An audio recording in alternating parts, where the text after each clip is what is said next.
Pendant la rentrée académique, rentrée scolaire, ça va me laisser, Seigneur. Hey.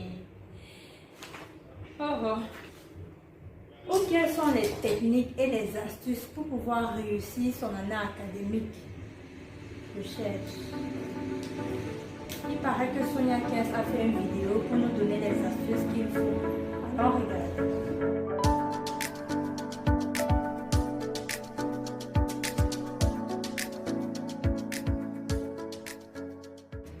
Coucou les amis, c'est Sonia 15. Bienvenue sur ma chaîne YouTube, le meilleur endroit pour ceux qui veulent devenir une meilleure version d'eux-mêmes chaque jour. Alors, abonnez-vous et activez la cloche si ce n'est pas encore fait.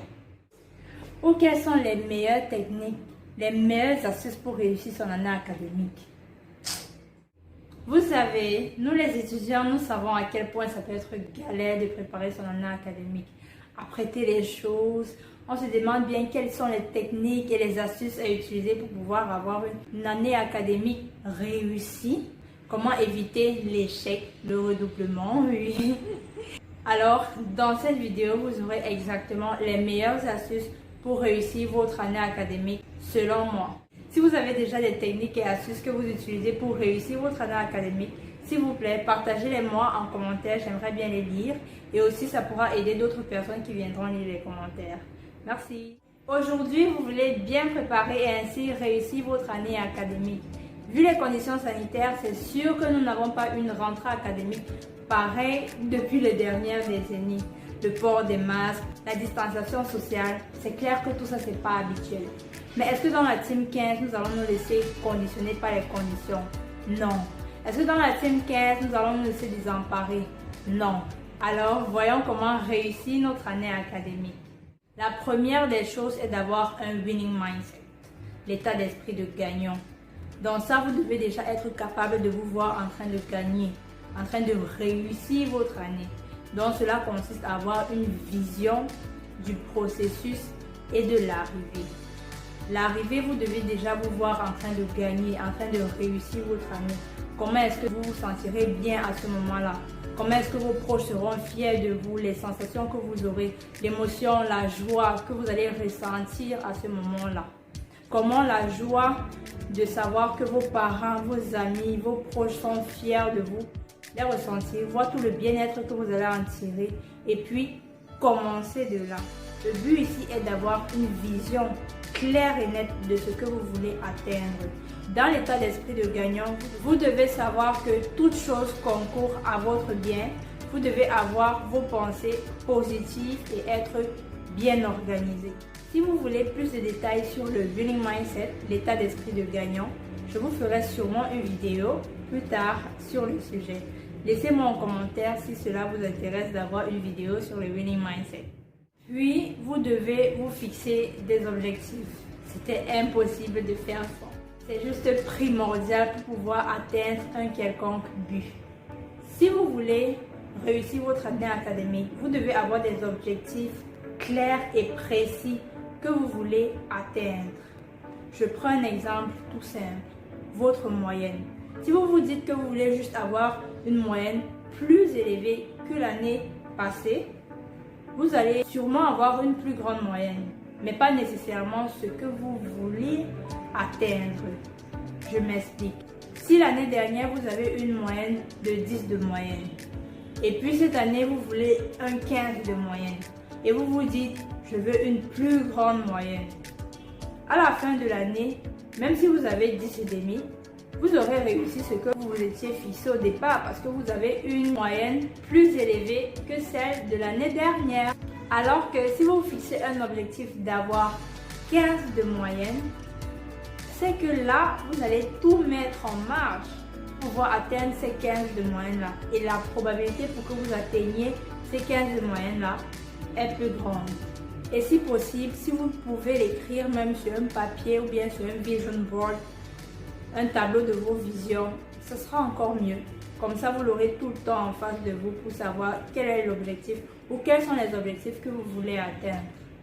En 3, vous devez effectuer un travail continu. C'est-à-dire que vous devez travailler continuellement sur la longue durée. Ceci ne signifie pas que vous ne devez jamais vous reposer. Non, ceci signifie juste que vous devez avoir une certaine éthique de travail. Qu'est-ce que je veux dire par là? Avoir une certaine éthique de travail que vous devez respecter contre vents et marées, qu'il pleuve ou qu'il neige. Vous devez absolument respecter. Je m'explique. Si vous avez décidé de mettre votre réveil à 3 heures du matin pour pouvoir étudier vos leçons, réviser, faire des recherches, vous devez absolument respecter cela. Même si vous avez dormi à minuit, vous devez donc respecter qu'importe quoi. Il ne suffit pas juste de le dire, mais surtout il s'agit de le faire. Tout travail procure l'abondance, mais les paroles en l'air ne mènent qu'à la disette.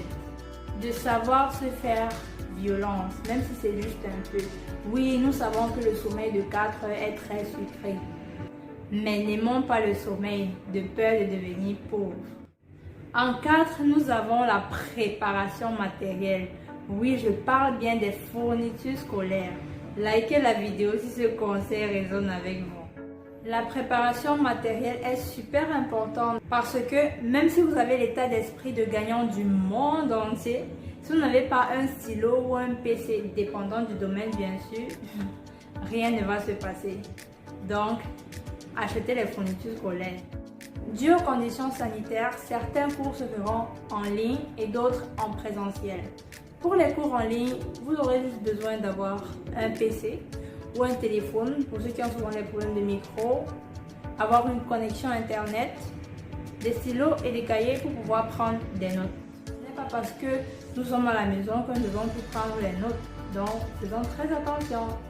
Pour les cours en présentiel, vous devez acheter vos fournitures scolaires, notamment cahiers, stylos ou formats pour ceux qui préfèrent les formats. Et puis avoir votre PC pour pouvoir faire les cours en présentiel. Et dû encore aux conditions sanitaires, n'oubliez pas d'acheter vos masques et des gels hydroalcooliques pour pouvoir vous désinfecter les mains. Et si après avoir acheté tout ceci, il vous reste un peu d'argent que vous pouvez utiliser, n'hésitez pas à vous acheter quelques vêtements, quelques chaussures pour pouvoir bien débuter l'année. Bon, s'il n'y a pas aussi le reste d'argent, repassez les anciennes, ça sera toujours joli. En 5, nous avons prié, tout simplement. 5e chose, mais qui selon moi est la plus importante de toutes. Ce qu'il y a à faire, c'est de prier Dieu pour le remercier pour tout ce que vous avez. Vos fournitures scolaires, vos vêtements, vos amis, les gens qui vous aiment, la sagesse, l'intelligence, le remercier pour tout. Et ensuite, lui recommander l'année qui commence et lui demander qu'il vous permette d'avoir votre succès tant désiré. Tout ceci en respectant les premières étapes parce qu'effectivement, ce n'est pas lui qui viendra composer à votre place. Pour ceux qui ne sont pas scolarisés ou bien qui n'ont pas pu payer leur pension cette année, ce n'est pas grave. Ici, on ne se laisse pas conditionner par les conditions. Il y a toujours une solution. Bon, pour ceux qui ont juste prévu passer une année sans aller à l'école, il serait mieux de rentabiliser ce temps-là en cherchant un travail pour avoir de l'argent ou un stage qui pourra figurer sur votre CV, histoire de ne pas avoir une année blanche. Maintenant, pour ceux-là qui n'ont pas prévu rentrer à l'école ou qui ne sont pas scolarisés depuis longtemps déjà, il suffirait juste de savoir que ce n'est pas parce que vous n'êtes pas allé à l'école, bien que vous n'allez plus à l'école, que c'est fini pour vous. Je connais plein d'aînés qui ont réussi selon notre société, mais qui n'ont pas été scolarisés.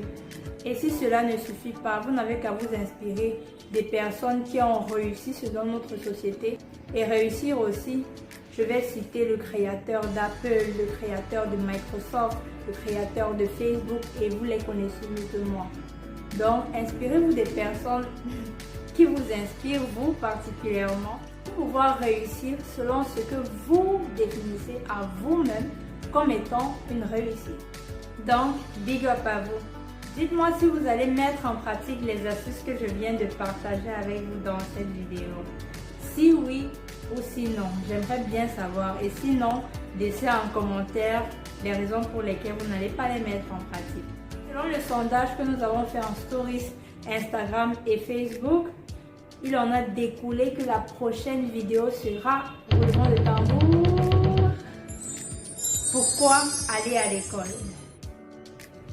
C'est fou, on part à l'école juste pour partir ou est-ce vraiment indispensable? On verra ça dans la prochaine vidéo. N'hésitez pas à me suivre sur mes différents réseaux sociaux, Facebook et Instagram avec mon nom Sonia-815 afin que nous puissions partager et que vous puissiez participer au sondage de la prochaine vidéo. Si cette vidéo vous a plu, n'hésitez pas à la liker et la partager avec vos proches, vos amis et votre famille afin de pouvoir faire en bénéficier d'autres personnes. Et surtout, si vous ne voulez pas louper des astuces et conseils comme vous en avez eu dans cette vidéo, abonnez-vous à cette chaîne et activez la cloche de notification. For knowing the true and real values of life is worth the battle. Bisous, bye. Merci. Je connais maintenant comment réussir mon année académique.